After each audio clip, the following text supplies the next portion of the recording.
Welcome to the Golden State Warriors Hoop Podcast channel, episode 1. Long way, but we finally here. This will be a podcast channel covering the Golden State Warriors and different teams around the league, night in and night out. So with that being said, let's get right into it. First thing we'll be breaking down is the Chris Paul and Jordan Poole trade. I'm like 2 months late, but yeah, it's sad to see JP go. You know, he helped us win the championship. We want to win it without him. And you know, I know when the trade first went down, a lot of people was like, he just traded a 23-year-old for a 39-year-old. I was pretty pissed, but I wasn't really shocked because I knew it was only a matter of time before JP got traded. But I just didn't think we'd actually get like Chris Paul. I know his name was flirting with a lot of the guys like Pascal Siakam and OG Anunoby and guys like that, but I was kind of upset, but ultimately I understand from a business standpoint, more so from a financial standpoint. Like bringing in Chris Paul contract, you have more flexibility moving forward. Like Chris Paul's on $30 million. He's going to make $30 million this season, and I think on the 15 guaranteed. So I can understand that you have like more flexibility moving forward. But you know, shout out JP, man. That kid got a bright future here, future All-Star. Him and Kuz. They're gonna do some things in Washington. It's gonna take some time, but I know they go perform down there. So shout out JP. Appreciate the past 4 years he been down here. It's been a hell of a journey. Watch this kid coming to his own literally. But yeah, shout out JP, and you go do big things in Washington, my guy. I'm gonna forever be, you know, watching his games and breaking it down and things of that nature. I'm gonna always be a fan, but I kind of understand why we did the trade. It's more so of a win now situation. So, yeah. There's one thing Chris Paul brings to this team, and that's high IQ.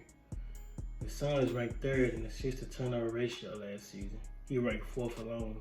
And yours truly, the GOAT, Kevon Looney, ranked 5th. So with that being said, like, we will be getting better looks, better shots. You know, we kind of struggled a little bit in the half court with getting good quality looks. Like, that's something Steve Kerr preached to throughout the season. You know, we got to get better, getting better shots up and things of that nature. But we struggled for a minute. But us adding a guy like Chris Paul, that will certainly help. And I think one underrated thing about CP is that his desire to win. Like, this brother is a winner. Like, yeah, he ain't got no ring or nothing, but every franchise he went to, he has elevated them.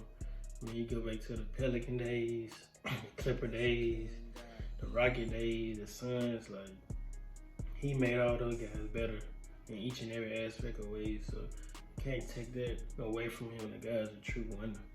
And another thing, like Chris Paul just came up for a season where he averaged like 9 assists.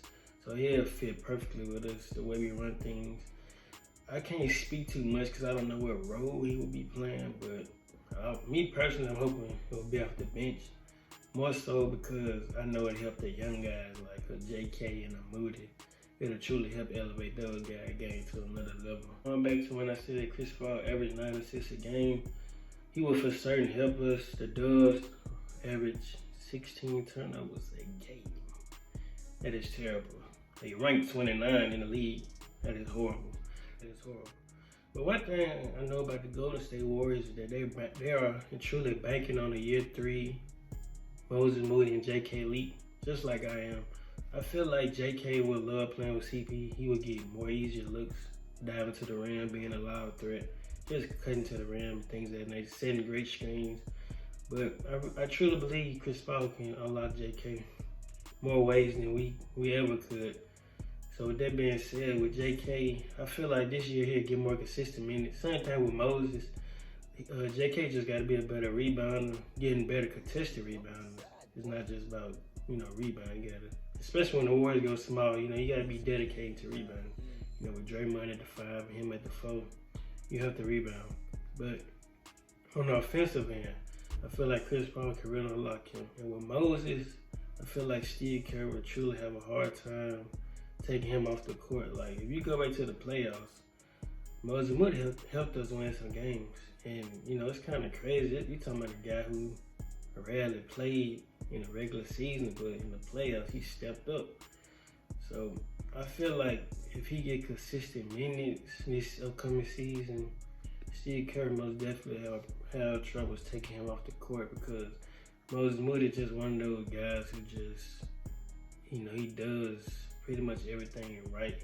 Not everything right, but he's like a teacher's pet in some degree. Like, he just smart, high IQ, does a little bit of everything. But I feel like Chris Paul gets put with that second unit, he could unlock the both of those guys. Sort of how he did with Mikal and Cam back in Phoenix, but that's no knock on them. Like, they were great, good players before he came there, but Chris Paul, like, truly unlocked them.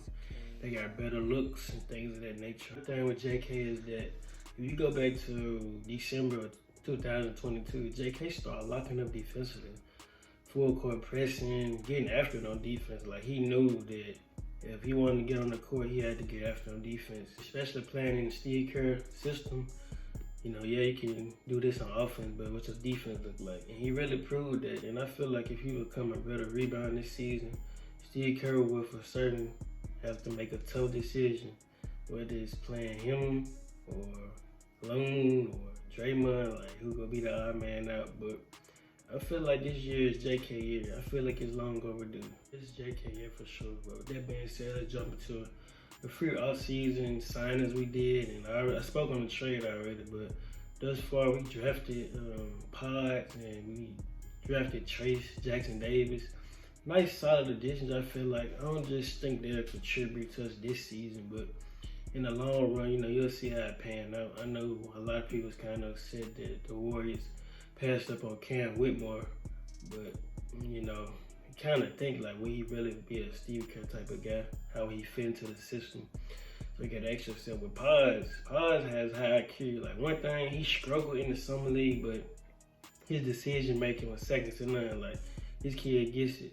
And with Trace, I feel like he's the ideal lob threat to CP. Like, if you think about it, CP played with some lob threats like Tyson Chandler, Blake Griffin, DeAndre Jordan, DeAndre Ayton.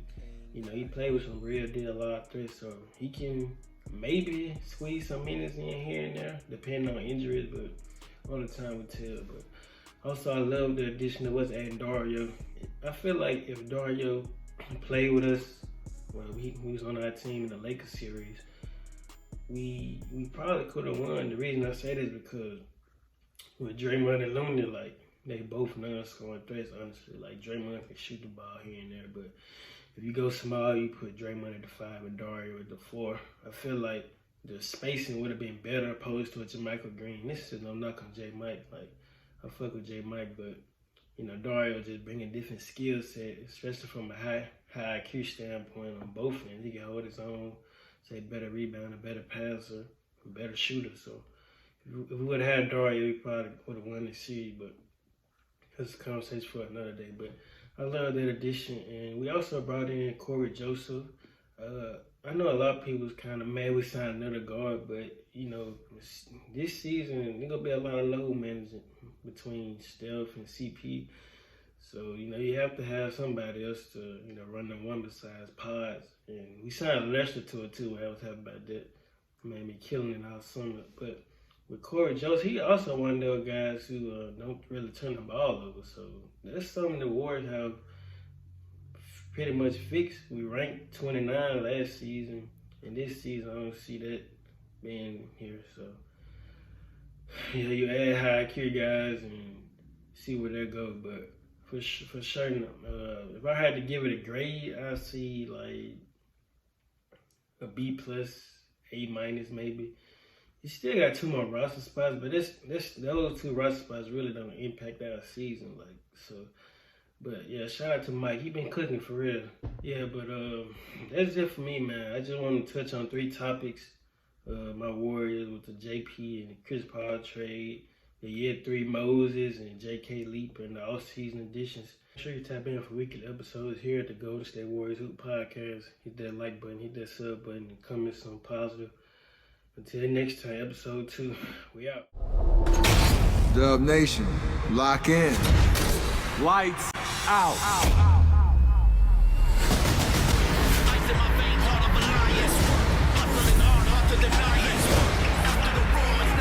Winning another championship is going to take everything. We know what it takes. That's mental toughness. Until someone knocks us off, we'll never think differently.